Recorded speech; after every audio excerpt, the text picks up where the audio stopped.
PCC chief Mahesh Kumar Goud మీడియాతో మాట్లాడుతున్నారు. ఇప్పుడు లైవ్ చూద్దాం. వర్షం పకడించండి, అనిత్యం రాజకీయాలు చేయడం మానండి. ప్రజాస్వామ్యం మీద విలువలుంటే ఈ రాష్ట్రంలో ముఖ్యమంత్రి కానీ ఇతరత్ర మంత్రులు కానీ చేస్తున్నటువంటి అభివృద్ధి వల్ల ఇవాళ వచ్చినటువంటి పెట్టుబడుల పట్ల మీరు కూడా సంతోషం వ్యక్తం చేయాల్సిన పరిస్థితి. 1,78,000 పైచిలుకు కోట్ల పెట్టుబడి వచ్చిందంటే ఆషామాషి కాదు. నేను మీ ద్వారా కాంగ్రెస్ పార్టీ ఇవాళ పెట్టుబడులకి ఆద్యం పోసి కృషి చేసి పెట్టుబడి తీసుకొచ్చిన రాష్ట్ర ముఖ్యమంత్రి గారికి, ఐటీ శాఖ మంత్రి గారికి, అధికారులకి, దీనికి ఆమోదం తెలిపిన కేబినెట్ మంత్రులందరికీ కూడా అభినందన తెలియజేస్తూ ఉంది. అదేవిధంగా ఈ పెట్టుబడుల వల్ల ఈ రాష్ట్రంలో దాదాపు 75,000 ఉద్యోగాలు అదనంగా వచ్చే అవకాశం ఉంది.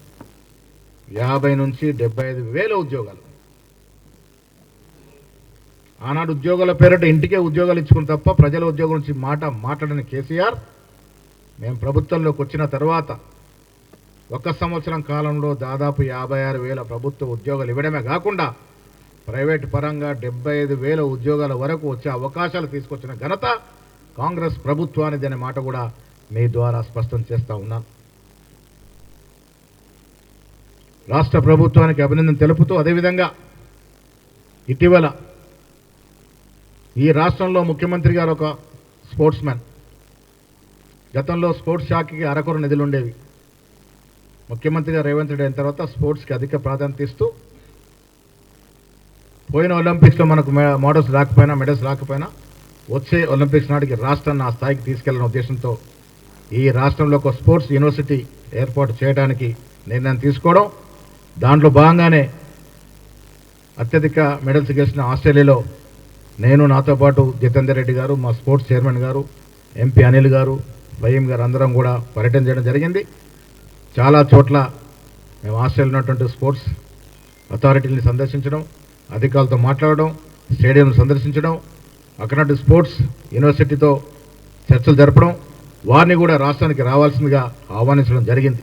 త్వరలో స్పోర్ట్స్ విధానం కూడా టెక్నాలజీ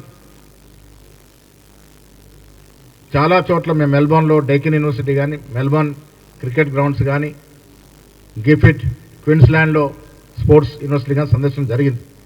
రాష్ట్రాన్ని ఒక స్పోర్ట్స్ హబ్గా కూడా చేయాలనే తపన ముఖ్యమంత్రి గారికి ఉంది. ఆ దశ కూడా ప్రయత్నం చేస్తూ ఉంది. ఇలా చెప్తూ పోతే రాష్ట్రం సమూలంగా అన్ని హంగులతో అన్ని రంగాల్లో అభివృద్ధి చేయాలనే ఆకాంక్ష ప్రజలు కోరుకునే విధంగా కాంగ్రెస్ ప్రభుత్వం ముందుకు పోతా ఉంది. ప్రతిపక్షాలు ఇవాళ అనిత్యం రాజకీయాలు చేయాలనే తపనలో అధికారం పోయిందని ఒక అక్కస్తో మాట్లాడుతూ ఉంటే ప్రజలారా మీరు నమ్మకండి. మేము అభివృద్ధి అనేది చేతల్లో చేసి చూపిస్తూ ఉన్నాం. ప్రభుత్వ అంకెలతో మేము ముందుకు వచ్చాం. 10 ఏళ్ళలో వారు తెచ్చిన పెట్టుబడులు ఎంత, మేము 2 ఏళ్ళలో తెచ్చిన పెట్టుబడి ఎంతో, ఎంత వ్యత్యాసంలో చూపించగలిగినాం. సంక్షేమాన్ని ఇవ్వగలుగుతూ ఉన్నాం. రేషన్ కార్డులు ఇస్తూ ఉన్నాం.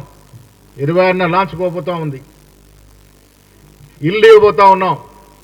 మీరు చెప్పిన అబద్ధపు ప్రకటనలన్నీ కూడా ఇలా మేము అధికారులకు ఏ ఆశలు ఆకాంక్షలు మమ్మల్ని ఎన్నుకున్నారో ఆ ఆశలంతా కూడా నెరవేర్చే విధంగా అభివృద్ధితో పాటు సంక్షేమాన్ని తీసుకెళ్తా ఉన్నాం.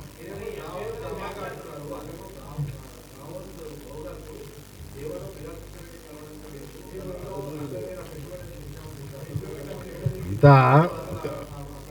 దానికి రాజకీయాలు ఉన్న ఒక వ్యక్తి 1,75,000 కోట్లు పెట్టుబడి రాష్ట్రానికి వస్తుంటే హర్షించాల్సిన స్థితిలో ఉండి ఇంత చౌకబారు విమర్శ మెగా కృష్ణారెడ్డి అన్న దాన్ని డైవర్ట్ చేసే ప్రయత్నం మీద చేస్తూ ఉన్నారు. పెట్టుబడులు కొన్ని వందల కంపెనీలు వస్తాయి, దాంట్లో మెగా కృష్ణారెడ్డి ఒకరు. దాన్ని ఏదో చూపించి దీన్ని డౌన్ చేసే ప్రయత్నం చేస్తే తగదు అనే మాట చెప్తా ఉన్నాను. మీకేవి కూడా తప్పులు కావు.